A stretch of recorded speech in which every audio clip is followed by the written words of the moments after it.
Pistol squat is a move that requires balance, strength, and a little bit of flexibility. Today we're going to go through several exercises to help you condition yourself to move up to a full pistol squat.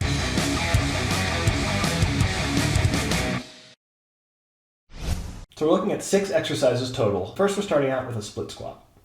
A split squat will require something to have at waist level, either a bench, a box, a chair, anything you can put your foot back up on that is sturdy. So our main goal with the split squat is not so much to develop strength, although that is a helpful component to this, but it's to work on our balance. A pistol squat has a large balance component to it since you are just on one leg, starting down on the floor and working your way entirely back up. So with the split squats, what you want to do is make sure you lower yourself down slowly and progressively, as low as you can get comfortably with that leg out in front of you at about a 90-degree angle, and work yourself back up with control. The goal here, again, is not to just bounce yourself back up and down as quickly as you can. Strength is a good component to this, and this will help build your glutes, hamstrings, and quads while you're doing it. But namely, focus on your balance. Keep a good tight core. Try and keep yourself completely upright as you're doing this. Don't lean forward. Don't wobble to the side. Work on the balance component. Once you can get to 16 reps per leg comfortably, you can move on to the next exercise. This next exercise is one split into 3 different levels. We call it a pseudo pistol. So for level 1, we'll be focusing on one leg at a time as we go with every one of these exercises.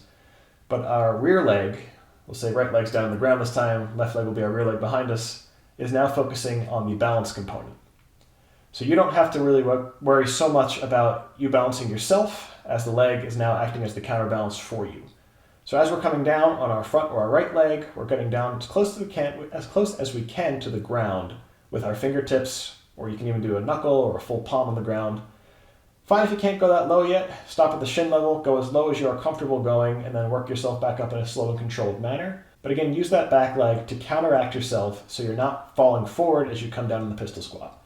Do your best to not lean and to wobble it to either side. Look for about 10 reps of these on both legs comfortably without wobbling back and forth before you progress to level 2. So level 2 is the same concept now. We're still looking again one leg at a time. One leg will act as our up, one leg will act as our down. Just for demonstration's sake, we'll use our right leg as the down leg again. So our right leg will be down on the floor, and our left leg will be hovering almost an ankle to ankle. So our left ankle will be up off the ground, hovering directly next to, but a little bit above our right ankle. You'll lose a little bit of the counterbalance component you had in level 1 here, so you're going to be relying more on your own stability, more on your own core strength, and more on your own leg strength to keep yourself upright and erect. However, it's not going to be as difficult as a full pistol squat because your leg is even with yourself and not out in front of you. You're not going to have that pull forward. So again, look for a good 10 reps of these per leg without wobbling. Make sure they're good clean reps before you move on to level 3. Level 3 is where it starts to get tough. This is still a pseudo pistol, however, we're looking more towards the actual exercise itself. So like we did before, our right leg's down on the ground, our left leg is now up but in front of us for about 1 to 1.5 feet in front of us. Not going down all the way to the ground like you would in a full pistol. However, with this, you're going to go as low as you can, like you did in the last 2 exercises. However, we're not going to have the full extension of the leg in front of us. You're going to find that this is probably a big jump up for the balance component. So make sure that you are taking your time and break this down into segments. So if you did level 2, 10 reps, you're looking good to move on to level 3. Don't be surprised if you kind of crap out at about 4 reps per side. Do this progressively. Work up to it. And again, look for 10 good clean reps before moving on to the next exercise. This next one's a lot of fun. This is a rolling pistol squat. So now we're actually moving towards a true pistol squat position, body position, where your leg is out in front of you. However, we're using our momentum to help get us off the ground.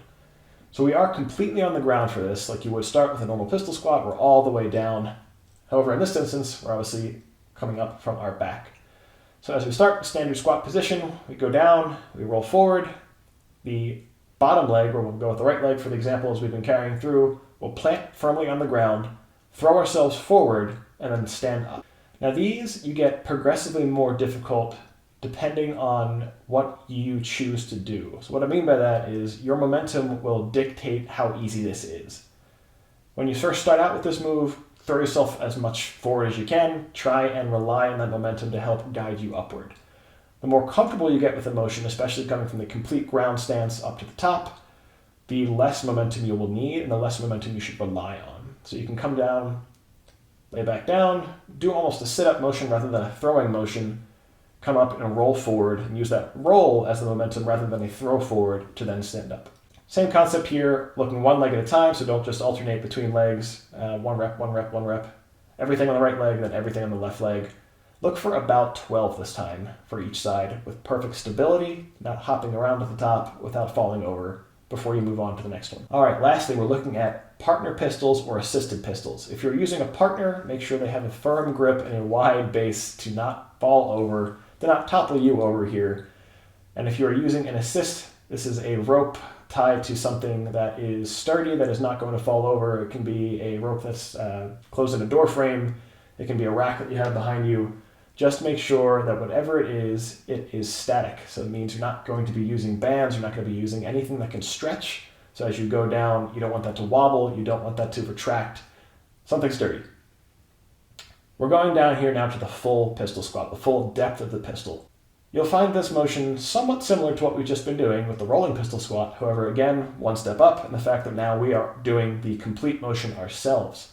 So to work up to the strength of this, we'll be using our partner or our assist band and pulling up with the amount of power that you need in order to get to the top. So rely less and less each time on what you have to do while pulling on your partner, while pulling on your rope, whatever you have with you, until eventually you can get just the barest amount required to assist you before getting back to the top. Now this is the final stage. So use as many reps as you need to in order to be able to do the pistol squat, keep in this range, keep in this exercise before you progress to yourself. Then you should be able to get it on your own. One more thing worth mentioning, pistol squat does require a little bit of flexibility, so do make sure you stretch beforehand. Good for any exercise really, but a couple dynamic stretches ahead of time will help really extend the hamstring so you're not keeping that weird bent wobbly leg as you go up and down. So that wraps us up. Best of luck in your pistol squat journey. Please remember to like, subscribe, ring that bell for notifications, leave a comment down below with how you did and how you are progressing. Anything else you'd like to see us do in the future, just let us know. No matter where you are in your fitness journey, you'll always fit in with us. Thanks, we'll see you next time.